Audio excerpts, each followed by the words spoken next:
welcome to the New Indian Express Online. I'm Bansy Kalappa. With me is my colleague, Mr. Ramu Patil. We're going to be talking about the stampede at the KSCA, which left 11 persons dead and 47 injured, some of them very critically injured. So first of all, my first question is, will it have any political impact? Yeah, I'm sure it will have political impact. Congress, I'm sure, is concerned about the image. The image will take a hit. The government's image will take a hit. And that's precisely why our Chief Minister and Deputy Chief Minister were called to Delhi by central leaders to brief Rahul Gandhi and Mallikarjun Kharge about the sequence of events and how it happened, and what were the actions taken by the state government after the stampede. Since, as we know, High Court is also hearing the case, there's a lot of public anger. Opposition is also putting the pressure on the government. So Congress is certainly worried about its image taking a beating at this juncture. Certainly, it will have a political effect, if we say, in terms of image. And that's precisely, even I think Congress leaders also accept there was a mistake on part of the system, and that they need to take measures to ensure that no image won't take a further beating. Also, when we are looking at the main opposition party, the Bharatiya Janata Party, and its NDA partner, the JDS, both of them have been keeping up the heat.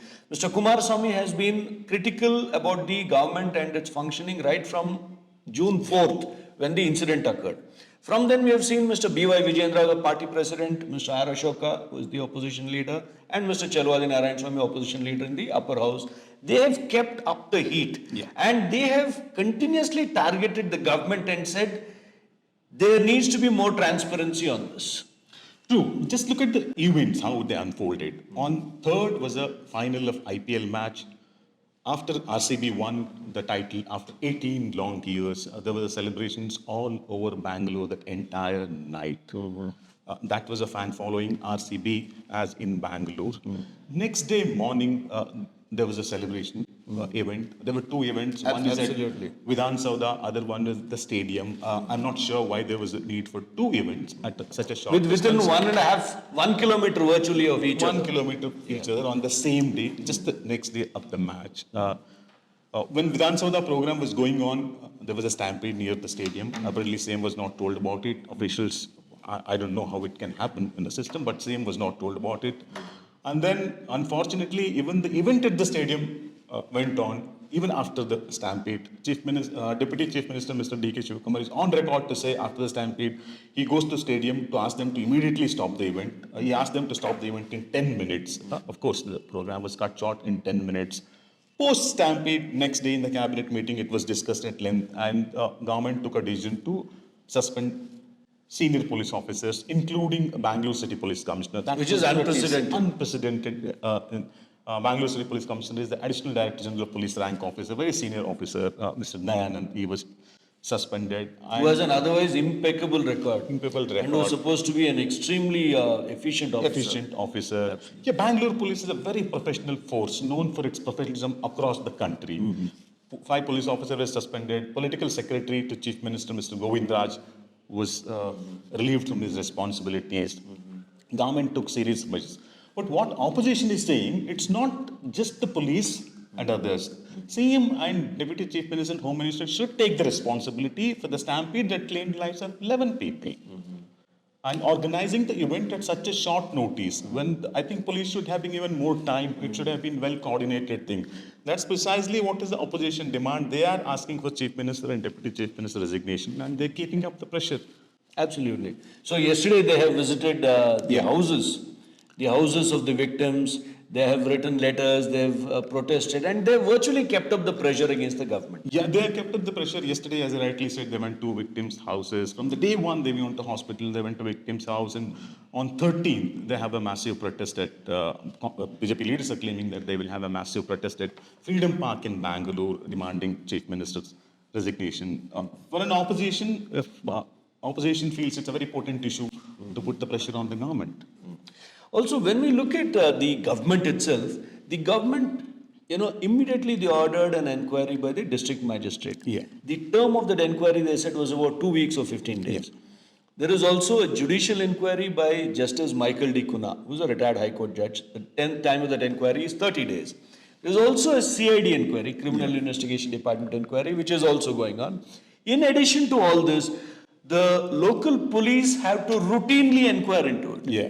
So there are 4 inquiries. Yeah, looks like immediately after the stampede, next day they ordered the inquiry by the district magistrate. That's the deputy commissioner, Deputy Bengaluru city. He started the investigation. Then the opposition kept up the pressure, demanding for a judicial probe headed by a sitting judge of the Karnataka High Court.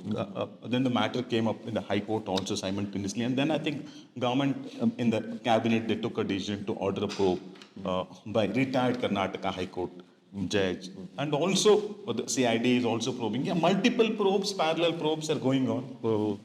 And this is a judge who is the same judge who convicted Jayalalitha and who imposed a very stiff penalty of 100 crore. Yeah. So a lot of expectation from these inquiries.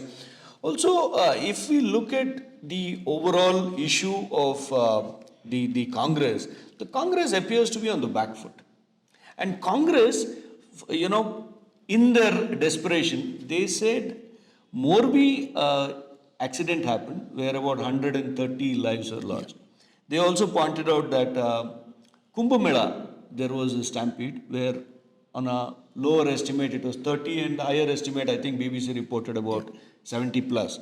And other incidents, Hathras also there was a stampede. So they are saying in which stampede in a BJP ruled state did the CM resign? They are saying it in desperation. Yeah. But what is your quick take on that? Truly, that's exactly what Chief Minister said in Delhi after his meeting with High Command leaders. And also that's exactly what AICC President Mr. Mallikarjun Kharge said in Gulbarga today when the question was asked about BJP's demand. But I don't think that's a justification. Obviously, they're using it to counter BJP's Narrative. BJP's demand for resignation. Here, Congress seems to be on the back foot. Very clearly, Congress is on the back foot. They're giving the examples of what BJP has done. Politics apart, I think... I don't think that's a justification. Government is blaming police for failure of the system. Which is why they have suspended 5 officers. Unprecedentedly. They have suspended 5 officers. They've ordered inquiry. I think let the inquiry, once the inquiry report comes, that will throw more light on the events, what led to this unfortunate tragedy during the celebrations. Sure. I think they need to wait for the inquiry report to get more details.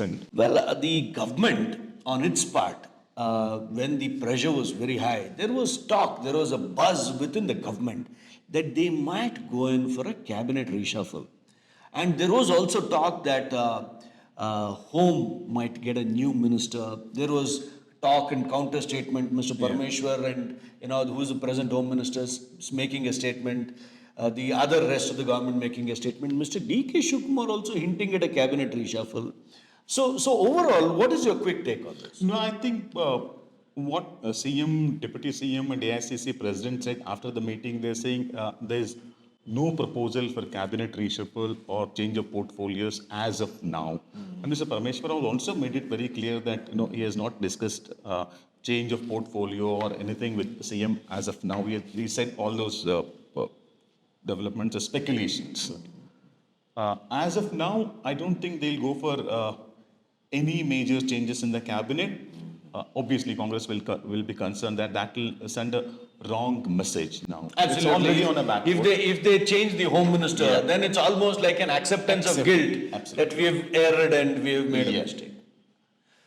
So there it is, a quick assessment of the political impact of this very unfortunate stampede which already has claimed 11 lives and left 47 seriously injured. The BJP, of course, doing its bit to keep the heat, and we have seen the BJP leaders doing their extraordinary efforts, visiting the houses of the victims and seeking to keep up the pressure. 4 inquiries still on, and Congress, which is looking very, very uncomfortable. How will all this pan out in the coming days remains to be seen. Thank you for watching. Thank you.